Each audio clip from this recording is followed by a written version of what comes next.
Secretaria de Estado da Cultura apresenta Picada Café, educando pelos caminhos do patrimônio cultural. Financiamento Procultura RS. Secretaria de Estado da Cultura do Rio Grande do Sul. Então, vamos para o segundo módulo, né? O curso de Capacitação e Educação Patrimonial. A Secretaria do Estado da Cultura apresenta o projeto Picada Café, educando pelos caminhos do patrimônio cultural. Esse projeto teve financiamento do Procultura RS através dos recursos do FAC, Fundo de Apoio à Cultura, Governo do Estado do Rio Grande do Sul. Esse curso é o primeiro de uma série de ações que visam resgatar a trajetória do município de Picada Café em ações voltadas à preservação de sua memória e identidade cultural. O curso de capacitação em patrimônio cultural irá munir seus participantes com conceitos, contextualizações, resgate do trabalho em patrimônio cultural feito em Picada Café, estimulando a reflexão, levando a cada participante a pensar seu papel diante dessa herança cultural e de como pode contribuir para a salvaguarda e transmissão desse patrimônio. Então, o módulo 2 tratará da paisagem cultural e a palestra, que já foi disponibilizada, aborda a relação entre paisagem e patrimônio cultural no âmbito das colônias alemãs no estado do Rio Grande do Sul. São explorados tensionamentos entre cultura e natureza, abordando a dinâmica viva da paisagem.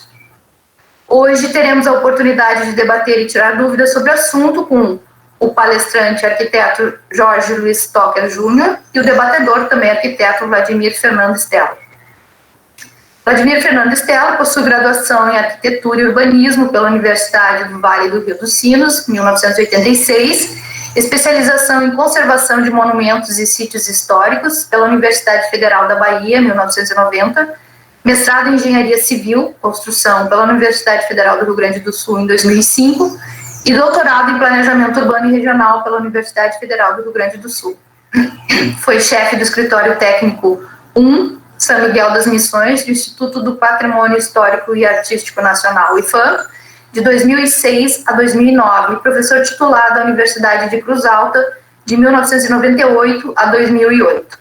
Atualmente é técnico 3 do IFAM, no Escritório Técnico de Laguna, Santa Catarina, e professor titular da Universidade do Sul de Santa Catarina, Unisul. Tem experiência na área de arquitetura e urbanismo, com ênfase em preservação do patrimônio cultural, atuando principalmente nos seguintes temas: conservação de monumentos e sítios, arqueologia histórica e preservação e paisagem cultural. Jorge Luiz Stocker Júnior era arquiteto e urbanista, Fevale 2015, e mestre em planejamento urbano e regional, Propur-URGS, autor da dissertação sobre o Königsberg, paisagem e patrimônio cultural da antiga colônia alemã de São Leopoldo. Atua no campo do patrimônio cultural, através de estudos técnicos, inventário de patrimônio cultural arquitetônico e paisagístico, projetos de conservação e reabilitação, pesquisa e educação patrimonial. É membro do ICOMOS, Conselho Internacional de Monumentos e Sítios, onde é coordenador adjunto do Núcleo Rio Grande do Sul, coordenador do Comitê Nacional Patrimônio para Nossas Gerações e também representante brasileiro no Emerging Professionals Working Group do ICOMOS Internacional. É atualmente conselheiro suplente no CAL-RS, Conselho de Arquitetura e Urbanismo do Rio Grande do Sul, integra a Comissão de Acervos do IAB-RS, Instituto dos Arquitetos do Brasil, e é membro pesquisador do Instituto Histórico e Geográfico do Rio Grande do Sul. Cumpriu o mandato de vice-presidente do Conselho Estadual de Cultura do Rio Grande do Sul na gestão de 2019 e 2020. É coordenador do projeto O Campanário, que aborda a preservação do patrimônio cultural.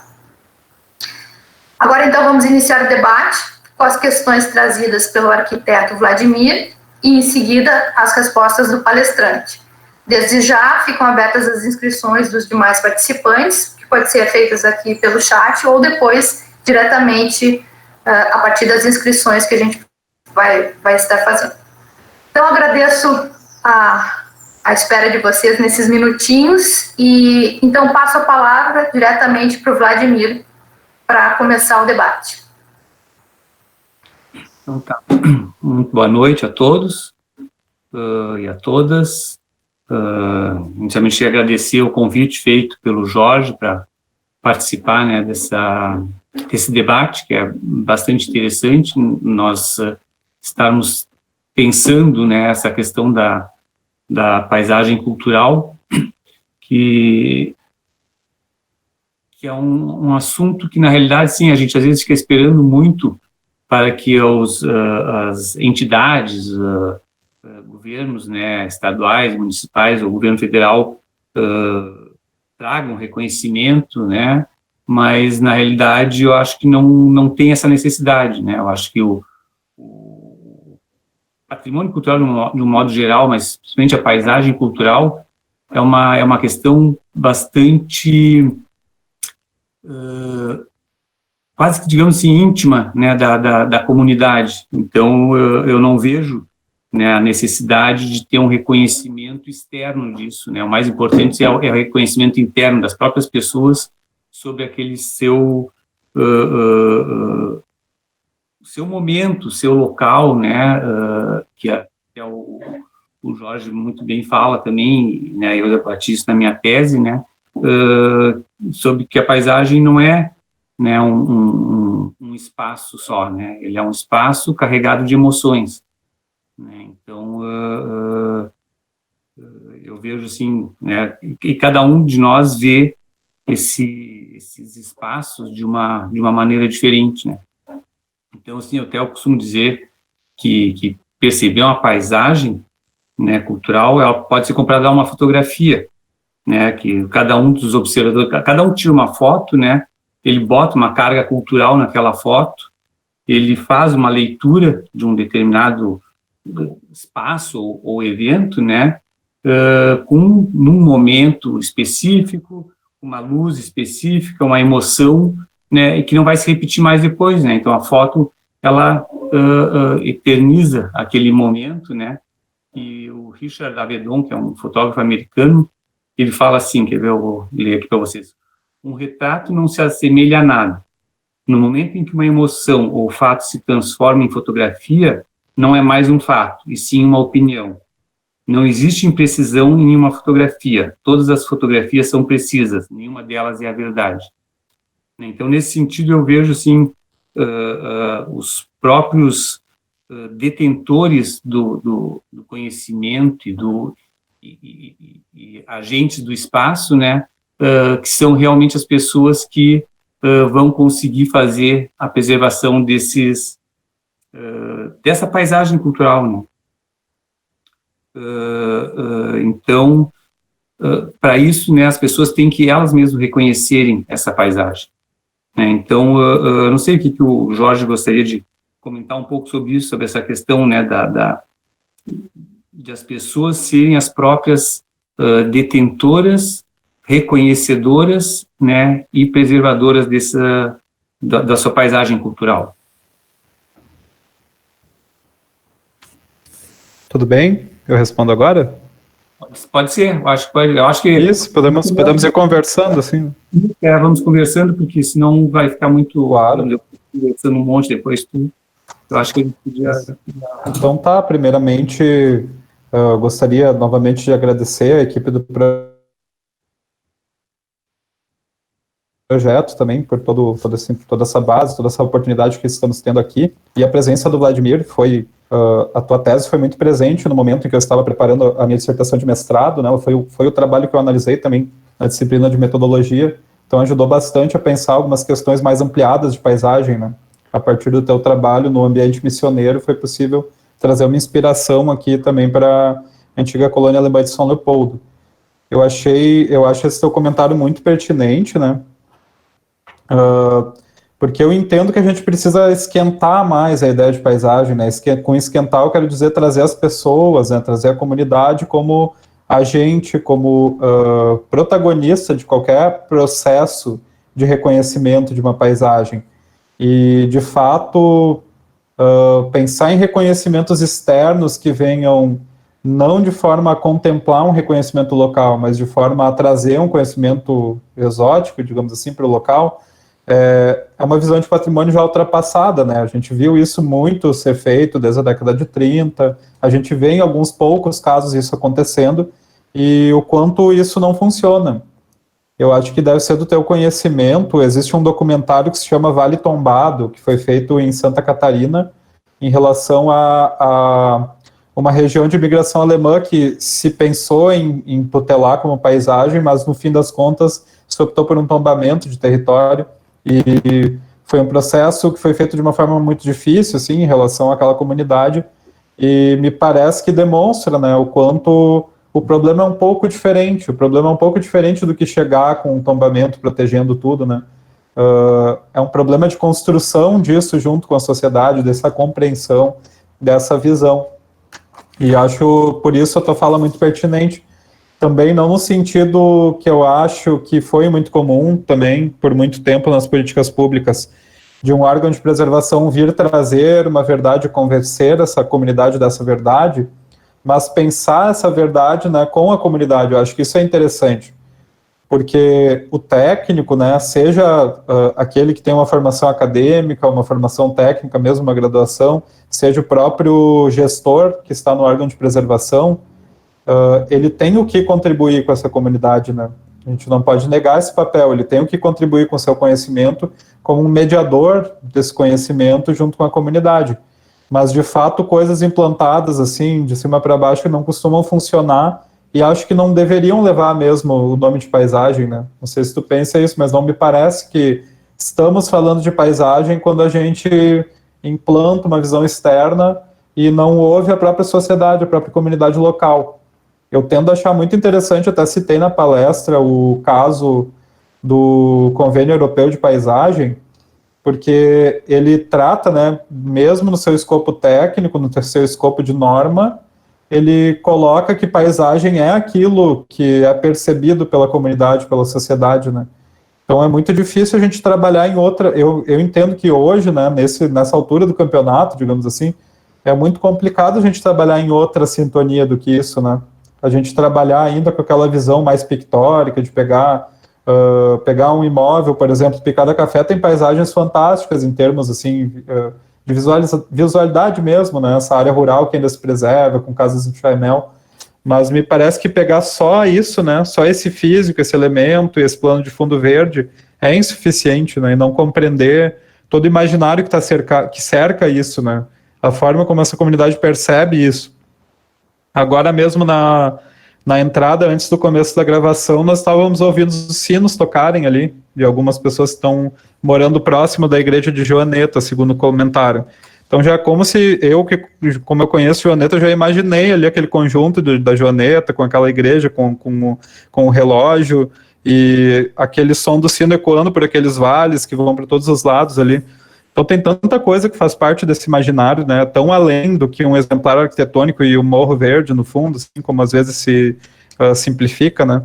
A gente tem tantas questões a pensar ali, como essa comunidade, ou algumas coisas bem específicas, assim, como essa comunidade lida, por exemplo, com a morte, né, por que o cemitério está atrás, por que o cemitério está na frente, como é a vida das comunidades se desenvolve hoje, onde é o lugar das festas, onde é né, onde as pessoas trabalham, tem muita coisa bacana, assim, que a paisagem pode trazer, e que eu acho que, principalmente, a paisagem pode trazer de sentido para o campo do patrimônio, né? Pode ajudar a pensar nos sentidos desse patrimônio. Acho que, mais ou menos por aí, eu gostei muito dessa colocação do Vladimir. Não sei se tu concordas comigo, Vladimir. Eu acho bem interessante isso, porque, assim, se a gente pensar a paisagem, assim como a gente pensa, por exemplo, o patrimônio. Vamos pegar assim um exemplo de patrimônio edificado, né? Eu aqui em Laguna, é um centro histórico tombado pelo IPHAN, né, desde 85, são mais ou menos 600 imóveis que são tombados, né, e a gente trabalha com a questão da preservação e tal, né, e uma coisa que eu falo para as pessoas quando elas vêm conversar com a gente, né, eu digo assim, olha, não nos interessa simplesmente conservar os prédios, né? Interessa preservar a história que esses prédios contam, né? Então eu acho que assim a paisagem cultural, né, ela pega muito esse viés assim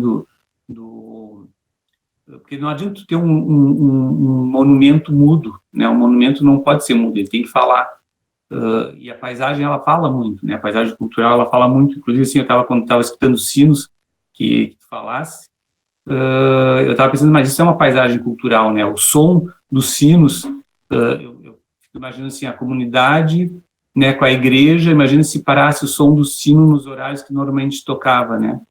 Que ia fazer uma falta bastante, eu acho, grande para as pessoas que estão acostumadas com aquilo ali, né? Então, quer dizer, é uma interrupção de um elemento daquela paisagem cultural, né? Porque a gente tem que ver a paisagem não simplesmente como algo a ser visto, né? Mas ela tem que ser sentida, né?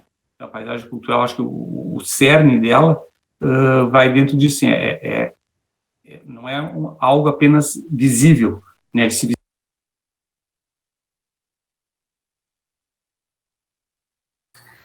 Acho que o Vladimir teve um problema técnico. Acho que o problema de internet de Picada Café se estendeu para a Laguna. Sim.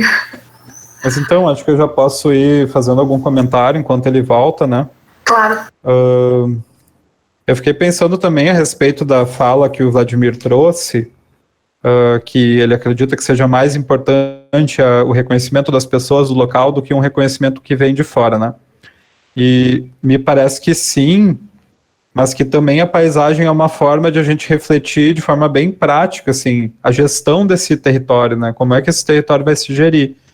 Eu tentei falar isso um pouco também na palestra, deixando uma reflexão, assim, de como gerir um ambiente que está em transformação, né?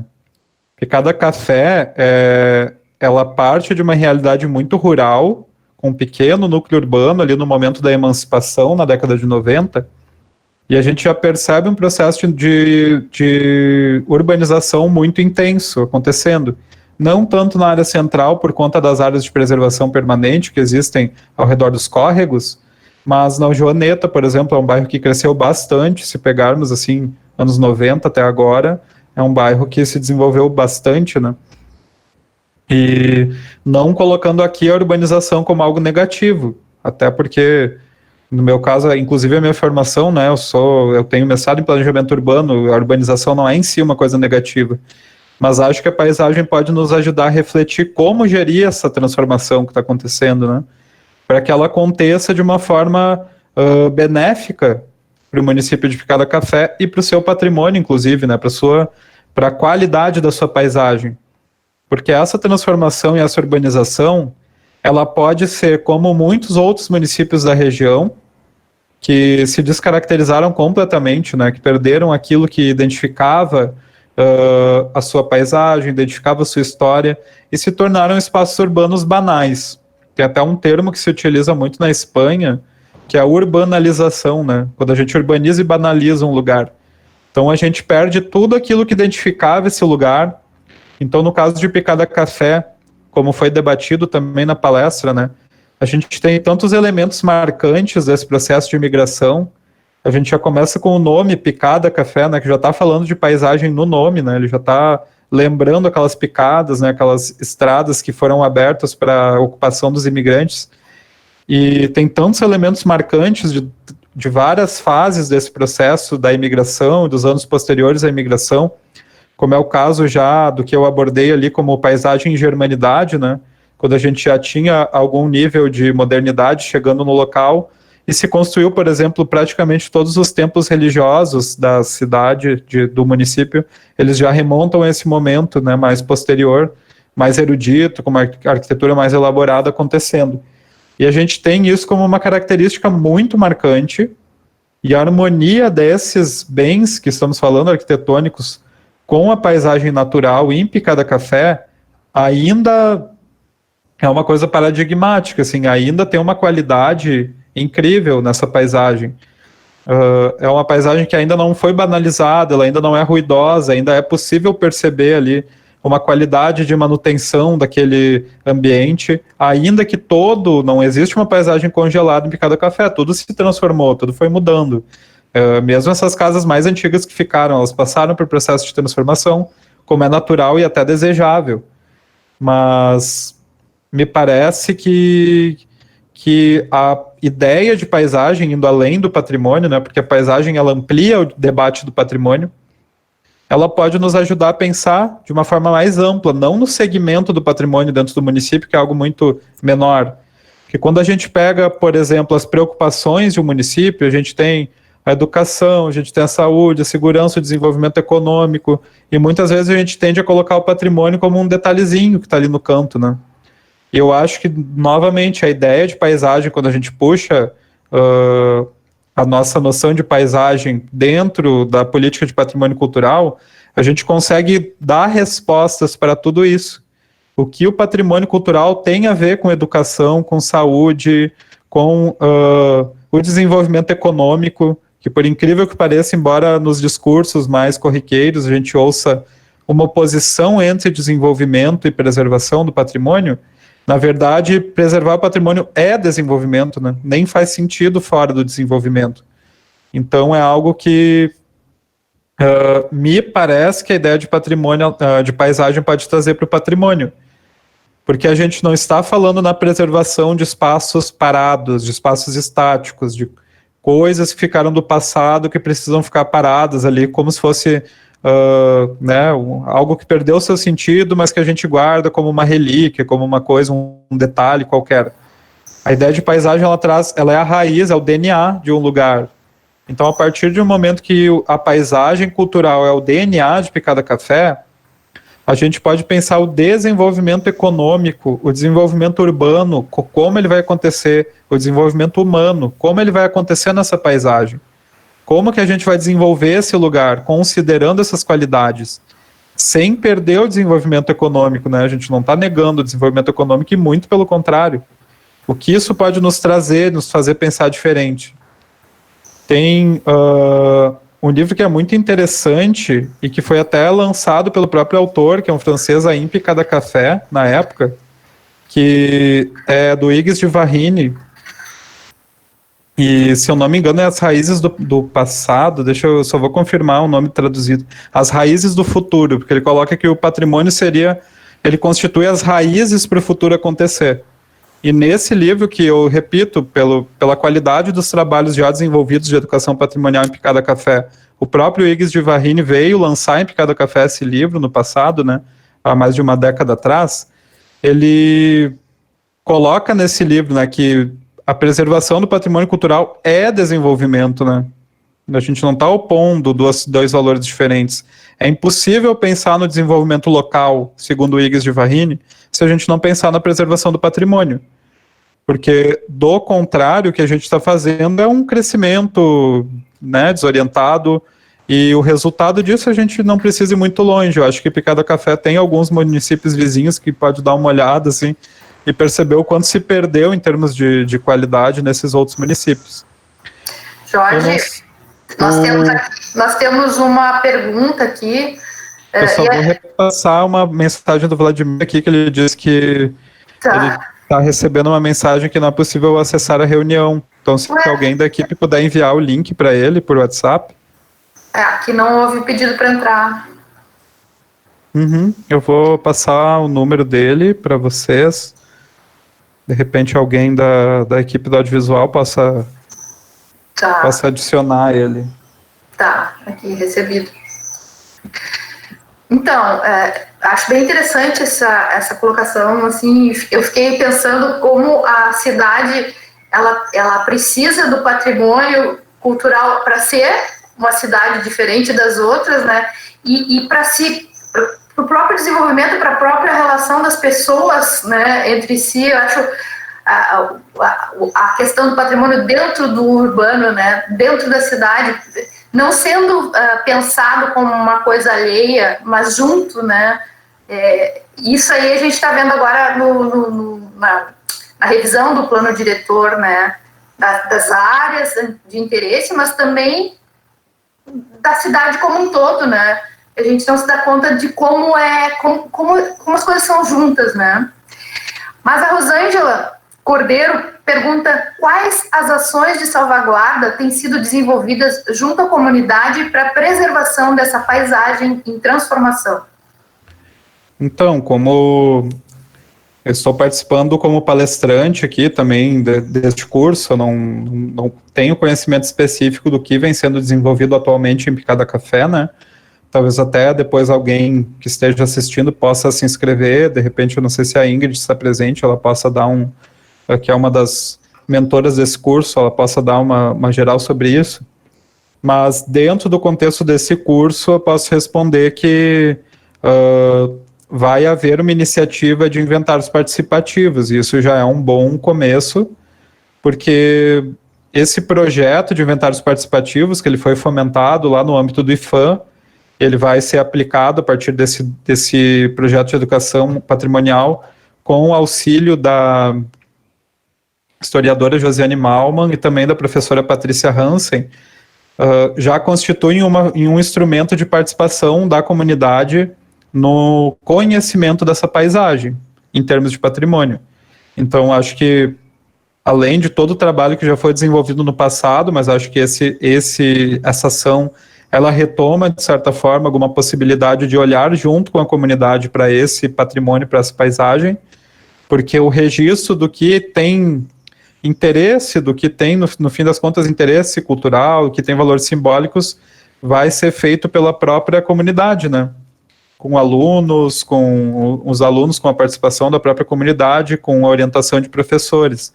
Então, acho que responde assim como uma das possíveis ações, essa que vai ser feita no âmbito desse curso. Agora, tem muitas outras, claro, que poderiam ou podem vir a ser tomadas, né? E acredito que tenha muita relação com a educação, com o planejamento urbano, com a gestão ambiental, uma série de ações que possam ser feitas, né?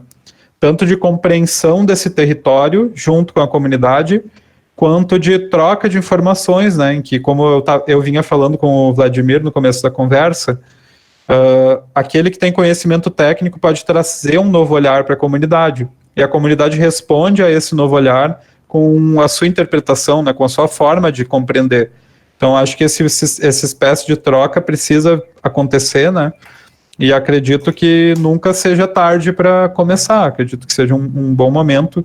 Esse curso, de certa forma, pode marcar também, né? Algum momento assim de maior debate sobre isso.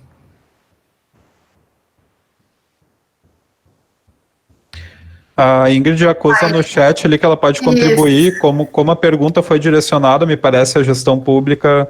Talvez ela tenha mais propriedade até para responder isso. Oi, boa tarde. Boa tarde. Na verdade, esse curso, ele tem justamente a intenção de retomada dos trabalhos que já foram realizados no município, né? E que, de certa forma, eles foram pausados, digamos assim, né? Então, a intenção do curso é justamente através desse grupo de educadores e todos aqueles alunos que o inventário participativo conseguir atingir, nesse primeiro momento sensibilizar, né? Como eu já falei na live anterior, nós temos já uma lei voltada à preservação do patrimônio, né? Mas no campo, na discussão da paisagem cultural, ainda não tivemos essa oportunidade, né? Então, eu acredito que a partir desse curso, né, a gente possa começar junto com a comunidade, discutir esses elementos, né, dessa paisagem, esse conceito de paisagem cultural, né, que eu acho que é novo para todos, né. E hoje nós tivemos uma reunião do Conselho de Políticas Culturais e, infelizmente, nós tivemos há 2 semanas a demolição de uma casa inventariada, né, e então hoje, na reunião do Conselho, nós tivemos a oportunidade de formar uma comissão que vai iniciar essas tratativas de poder revisar a lei, revisar o inventário e, consequentemente, entrar nessa discussão da paisagem, né? Porque já está indicado para o ano de 2021 a necessidade de revisão do plano diretor. Então, antecipadamente, eu creio que essa comissão ela possa visualizar essas questões para, então, contribuir nessa revisão que deve ser feita, porque o plano diretor é de 1995 no município, né? E também uma coisa interessante é que foi demandado por membros do conselho que pessoas da comunidade participassem dessa comissão, né? Então, agora a gente está nesse processo de elencar quem são essas pessoas, como é que a gente vai compor essa comissão, né? Para daí, a partir disso, evoluir, né? Num primeiro momento, para olhar para o inventário, né? E as fragilidades que hoje a lei apresenta, né? Para daí, num segundo momento, poder discutir essas questões de paisagem. Acho que seria isso. Obrigada, Ingrid. A Rosemary botou aqui também uma experiência que teve 2 anos atrás com a defesa de uma praça, da Praça de Brinquedos, em frente à casa dela, em Chaimel, que também faz parte, que também faz frente a outra casa antiga que ia virar terminal rodoviário em Nova Petrópolis, né? Mesmo com 1.200 assinaturas contrárias, em abaixo-assinado, pareceres técnicos de arquitetos, urbanistas, médicos, historiadores, foi difícil segurar o poder público. Entrei em contato com o FAI, são lutas ferrenhas contra o poder. Mas deu certo no final, Rosemary? Tá sem áudio. Por enquanto, sim. Por enquanto, deu certo, né? Vamos ver. Agora já estão de novo terminando o contrato com a antiga rodoviária. Então, tem mudança de prefeito, né? Vamos ver o que vai dar agora. O que eu acredito nesse caso da Rosemary, eu acompanhei de alguma forma, assim, e chegou até mim algumas questões sobre isso que estava ocorrendo lá.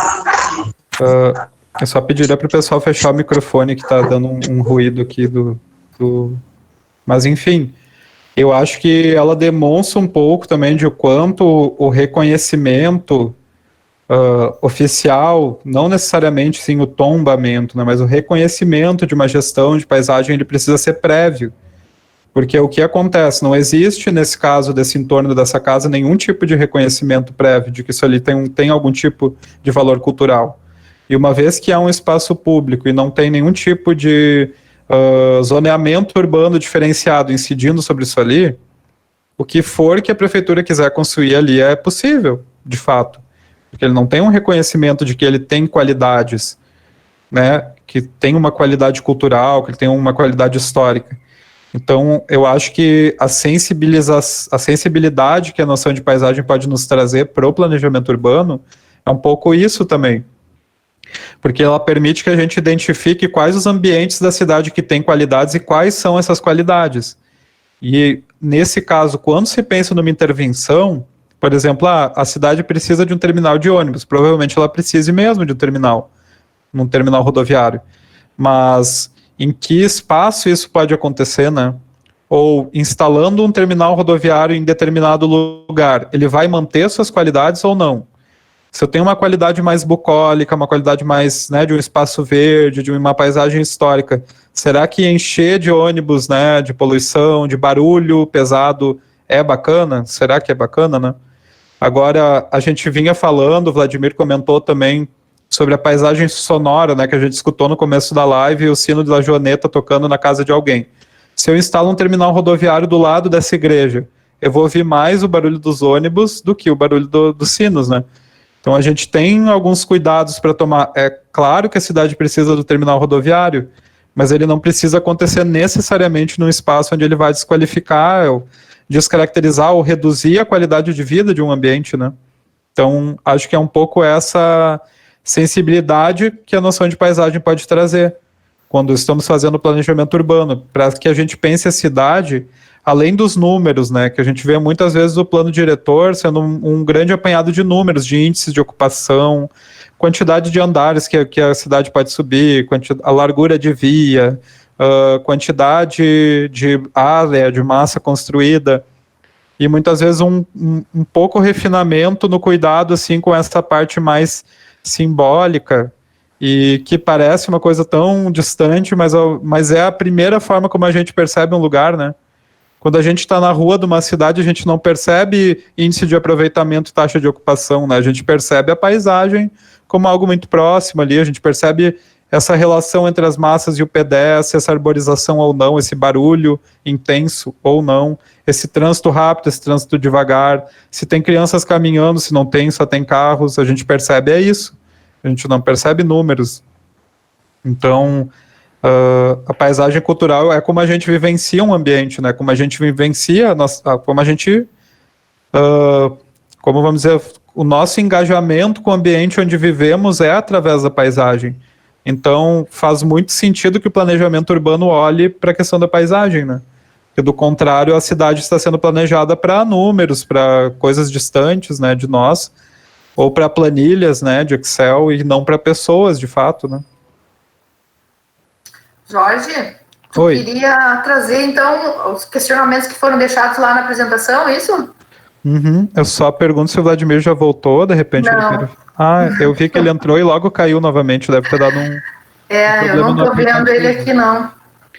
Então, eu sei que nem todos conseguiram assistir a palestra completa ainda, mas acho que algumas questões que foram deixadas no fim da palestra, tanto para aqueles que já puderam assistir, quanto aqueles que não assistiram, talvez pudéssemos trazer aqui.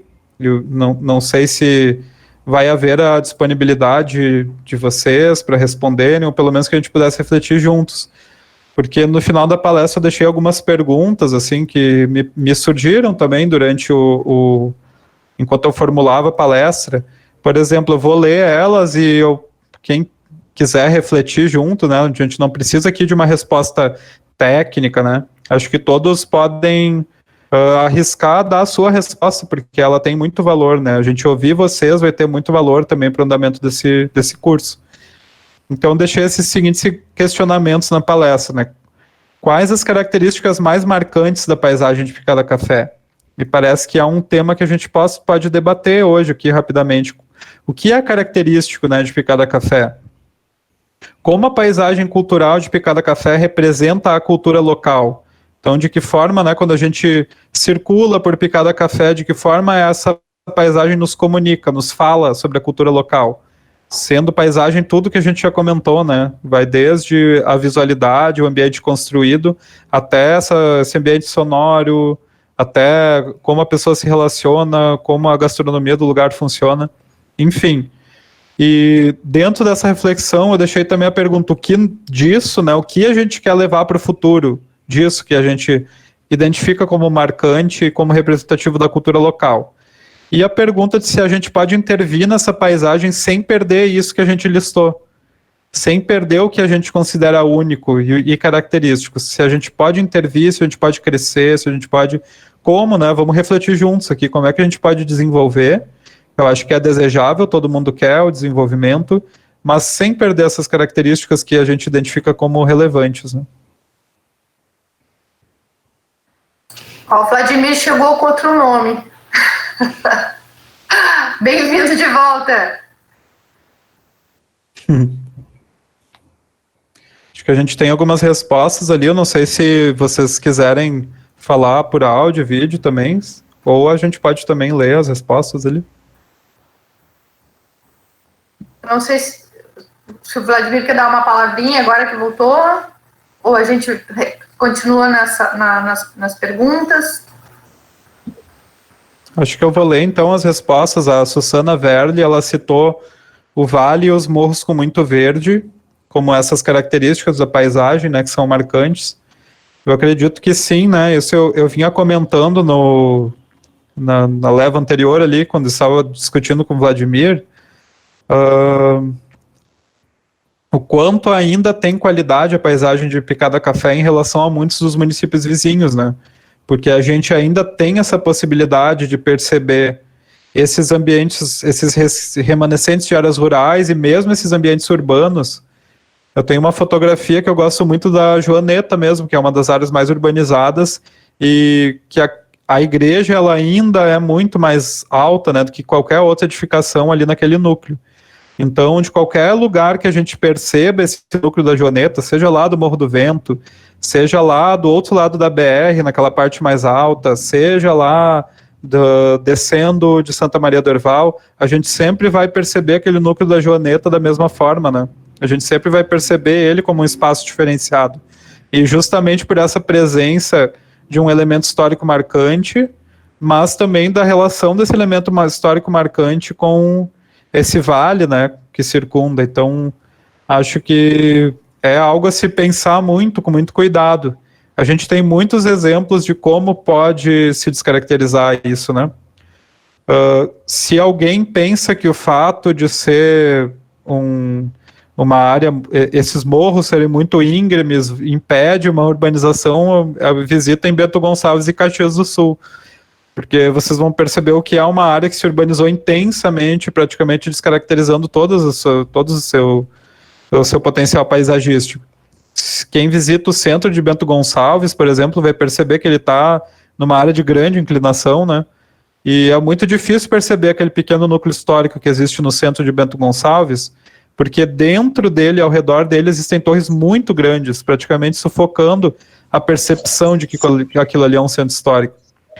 E da mesma forma se perdeu a relação disso ali com o ambiente natural, que se percebia tanto nas fotos antigas, né? Um pequeno núcleo, assim como eu vinha falando do núcleo da Joaneta.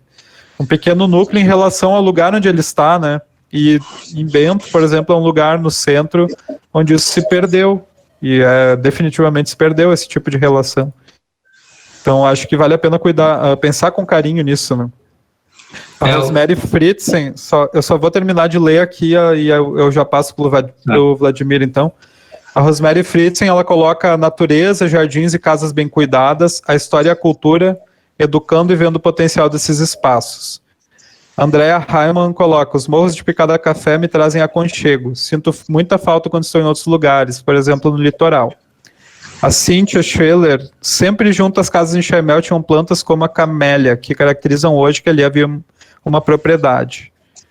A Simone Brandi, concordamos plenamente que a natureza possui muita influência nessa questão cultural. A Andrea Heilmann, aqui em Nova Petrópolis, os morros perto de minha casa estão virando loteamentos e a paisagem fica tão feia comparada ao tempo em que havia apenas natureza. A Rosângela Cordeiro, por fim, eu nunca fui a Picada Café, mas pelas pesquisas que fiz e pelas palestras, percebo interação entre as origens, colonização e paisagens. Também percebo a relação arquitetura e vegetação. O Vladimir, então, seja bem-vindo de volta, que bom que conseguiste voltar. Depois eu comecei a falar aqui, mas eu acho que o meu microfone estava desconectado também. Não, deu um problema, foi no meu outro aparelho, acho, e desculpem, eu achei que tinha dado problema aí, que vocês estavam falando com o vento, até eu conseguir me localizar de novo, mas deu certo agora. Até assim, uma coisa que é importante, né, eu perdi um pouco, assim, não vi até onde vocês conseguiram me escutar anteriormente também, mas o importante também na questão da paisagem, né, é a gente preservar as relações, né, as relações das coisas, né, então não a paisagem em si, só como, digamos, estarem lá as casas, né, sem demolir, né, mas a relação que essas casas têm com o seu entorno e com as pessoas que é importante a gente preservar também, né, eu acho que isso dentro da paisagem cultural é um elemento bastante preponderante, né, não ficar pensando que, né, a paisagem é simplesmente o que está se vendo, né, como eu falei já antes. Então, essas relações, né, de vizinhança, assim como o Jorge falou na questão das picadas, né, essa relação que as pessoas tinham com a própria forma de ocupação do espaço, né, entre delas com o espaço e delas com os seus vizinhos, com seus parceiros ali, né. Então, acho que isso é bastante importante da gente pensar quando a gente vai tentar identificar uma paisagem cultural. E outra coisa, assim, a gente não se ater também a uma questão da temporalidade, né? Não pensar assim, não, é paisagem cultural o que representa os imigrantes alemães. Não, a paisagem cultural representa o que os imigrantes alemães fizeram até hoje, até nós, né? Então, é tão importante quanto a relação que eles tiveram lá no passado, quanto a relação que nós temos hoje com esses espaços, né? E isso que é importante a gente tentar preservar, né? Preservar tanto aquela visão quanto a nossa a forma de ocupação do espaço. Obrigada, Vladimir. A Ingrid quer dar mais uma faladinha. Onde é que tu tá, Ingrid, que eu tô te vendo? Aqui, hoje aqui. Não, eu queria agradecer a fala do Jorge, tanto a fala do Jorge quanto a do Vladimir, que eu acho que, eu penso que são questões que a gente pode e deve pensar, né, em relação à cidade de Picada Café, né. Como o Jorge bem falou, a qualidade da paisagem ainda, ela é muito evidente, né, e nós temos vários elementos naturais e construídos que vão compondo e vão trazendo informações dessa realidade local mesmo, de como as pessoas vivem, né? Então, acho que é de extrema importância refletir sobre isso. Agora, me parece que eu sinto, assim, eu estou em Picada Café há 2 anos, né? Eu sinto, assim, uma certa inércia em relação ao assunto, né? Eu trabalho na Secretaria de Planejamento e me parece que às vezes as questões, tanto de planejamento como de patrimônio, elas são voltadas muito para o indivíduo, né, e não para a coletividade, né. Eu acho que é necessário que as pessoas comecem a refletir sobre o quanto é importante uma revisão de um plano diretor que ele seja para o coletivo e não para o indivíduo, né. Então, essa participação, e tomara que ocorra, né, eu acho que todos os políticos, vereadores deviam estar aqui participando dessa live, né, porque a vontade política, ela tem a sua importância nessa tomada de decisão, né, de realmente fazer a revisão do plano diretor, né, de realmente consolidar o que é necessário, né. Então, me parece que eu tenho a esperança que esse curso possa ser o início de uma grande discussão, né, de uma discussão que leve realmente a valorizar esses elementos que são únicos, né. Eu tive a experiência de participar da revisão do plano diretor o ano retrasado em 2 Irmãos, e me chamou a atenção um elemento, vários elementos, mas um deles, que eu vou exemplificar aqui, é que as pessoas, a comunidade começou a reclamar da altura dos prédios existentes, que não poderia ser 8 pavimentos, né, que era muito alto. E aí eu rebati com a seguinte pergunta: tá, mas só um pouquinho, por que em 1996, quando eu digo, né, quando as pessoas estavam elaborando o plano diretor e a ideia era somente 6 pavimentos, por que se mudou para 8? Por que ninguém se mostrou contrário naquele momento, né?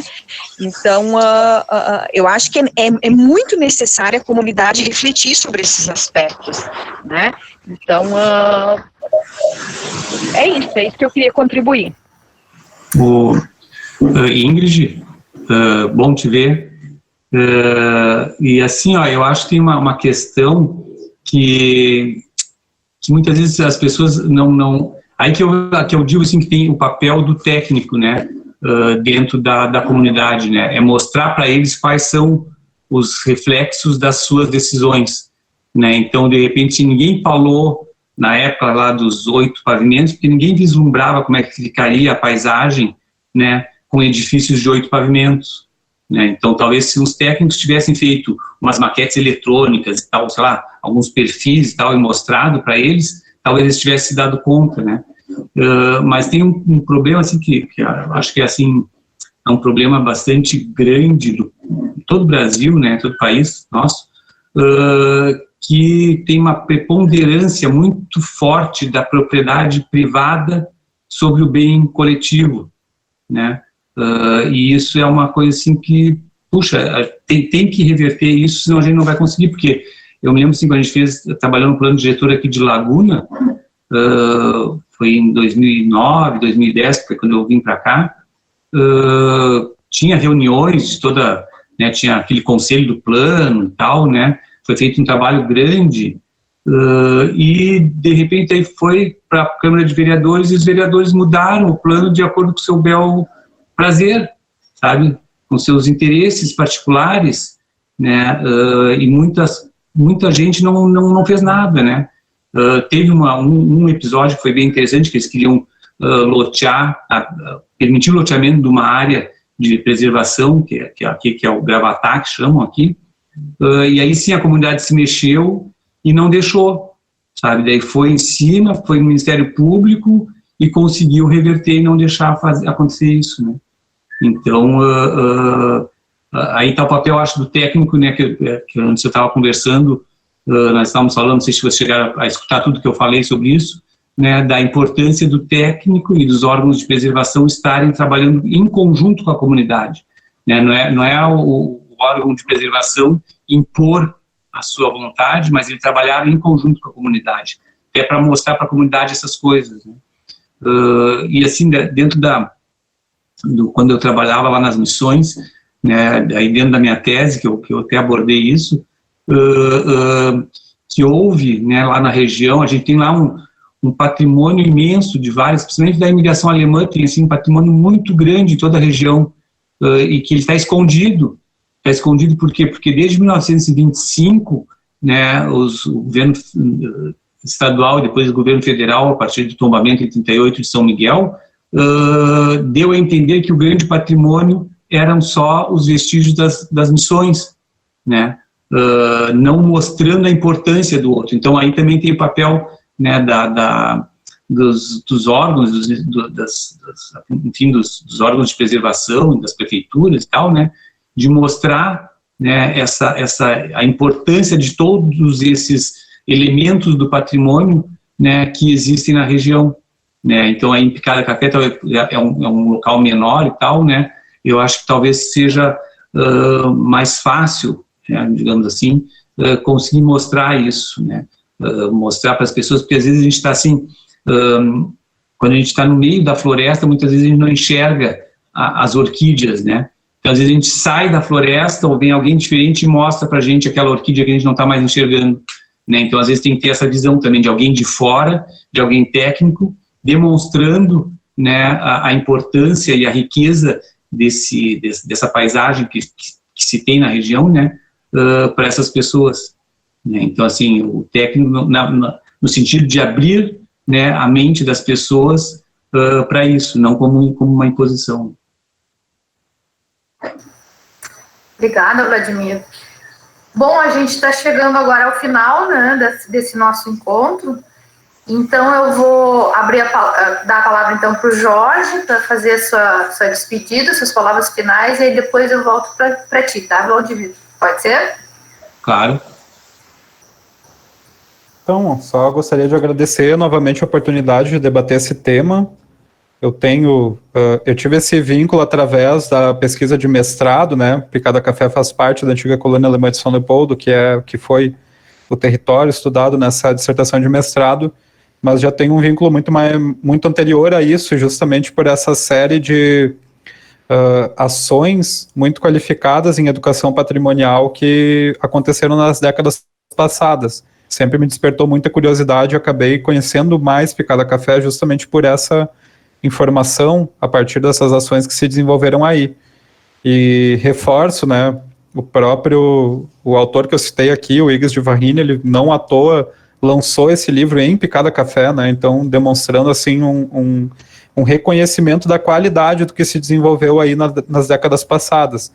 Então acho excelente essa iniciativa do curso, né, que foi feita para começar uma retomada gradual dessas ações, e que essas ações elas consigam ter a mesma qualidade de tudo que já foi desenvolvido nesse município. Tenho certeza que muitas gerações aí de alunos se formaram, né, com esses processos de educação patrimonial, e uma delas, inclusive, a própria palestrante do próximo módulo, que é a Josiane Malman. Ela era aluna na época desses projetos e hoje é professora, né, historiadora, e acho que ela demonstra o quanto isso impactou também na comunidade. Acho que fica esse debate como algo que precisa ser levado adiante, de como a paisagem ela pode auxiliar, né, no processo de reconhecimento do patrimônio cultural do município, como ela pode ampliar a visão e principalmente como ela pode auxiliar também a se pensar no planejamento urbano. Acho que o desabafo da Ingrid é muito pertinente e ele é muito recorrente nos municípios, Acho que os paradigmas que nós temos de desenvolvimento urbano, principalmente na própria gestão pública, eles são muito superficiais, ainda muito aquém daquilo que a gente já tem de reflexão para aplicar na prática, né? E acho que é tudo ainda muito, como eu coloquei antes, muito numérico, muito cartesiano, zoneamentos, zonas, usos, e acho que falta aquilo que eu conversava com o Vladimir no começo, que é esquentar um pouquinho, né? A gente precisa esquentar um pouquinho esse debate com calor humano. A gente precisa pensar mais na cidade em como ela é percebida pelas pessoas, não como ela aparece no mapa. Eu acho bacana o Tim Ingold, que é um autor que eu tenho pesquisado bastante. Ele coloca algo que eu acho muito interessante, que os elementos, né, as coisas que a gente pode puxar, então os bens patrimoniais, por exemplo, eles não têm uma localização absoluta no mapa, eles têm história.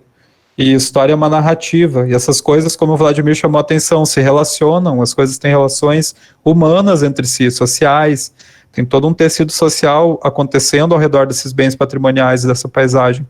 Então, acho que esquentar um pouco mais, trazer para o debate, para o nível mais social, mais humano, para pensar a cidade em como ela é percebida pelas pessoas e não lá pelos números do mapa, né?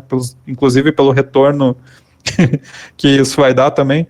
Acho que é um bom passo que a gente pode começar a tentar dar, tentar enxergar com outros olhos essa possibilidade de planejamento.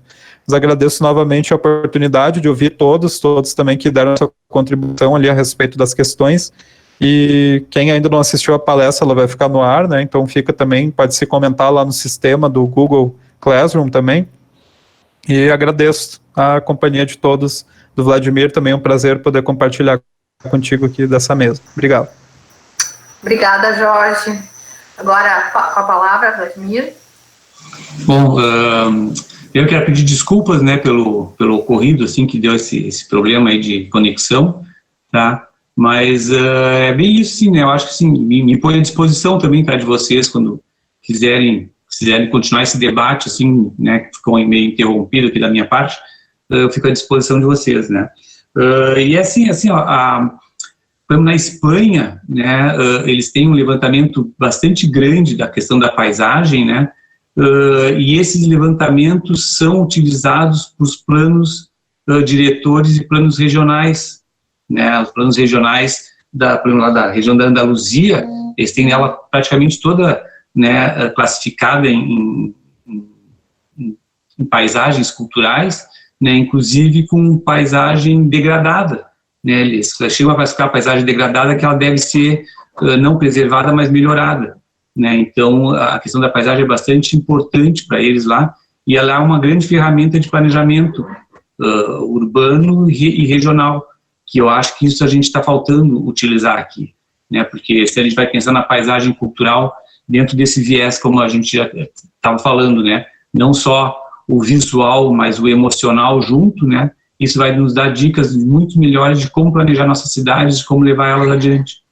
né, e eu acho que cidades como Picada Café, né, que é uma cidade, digamos, ainda em formação, digamos assim, né, que ela tem bastante coisa ainda para ser feita, né, tá na hora de pensar isso, né, tentar agarrar esse viés e tentar planejar a cidade dessa maneira, né, utilizando todos esses elementos, não só as questões visuais, mas as questões de sentimento, né, das pessoas, como as pessoas sentem a cidade, como elas estão conectadas entre elas, como elas se relacionam, né, com os locais e com os seus vizinhos, né, tá? Então, parabenizo vocês por essa iniciativa, acho muito, muito bacana, né, e como eu disse, né, eu fico à disposição de vocês, se quiserem repetir, né, essa live que a gente acabou meio pela metade, assim, eu estou à disposição de vocês. Tá bom? Muito obrigado e um prazer ter estado com vocês todos. Obrigada, Vladimir. Então, eu agradeço aos arquitetos Jorge e Vladimir pelo excelente debate, especialmente por ter trazido exemplos, né, as pessoas conseguem tornar concreto, né, onde é que isso é aplicado, como é que isso vai entrar na vida da cidade, né, então eu achei bem interessante essa conversa que se teve, né, como o Jorge disse, tornar uma coisa mais humana, né, uma cidade mais humana, a partir de uma perspectiva mais humana, né? Eu acho que é isso, é dimensionar, né? Identidade com desenvolvimento. Então, agradeço, gostei muito de ter ouvido vocês dois e já deixo o convite, então, para o próximo módulo e agradeço também a participação de todos aqui no curso e dou meu boa noite e até a próxima.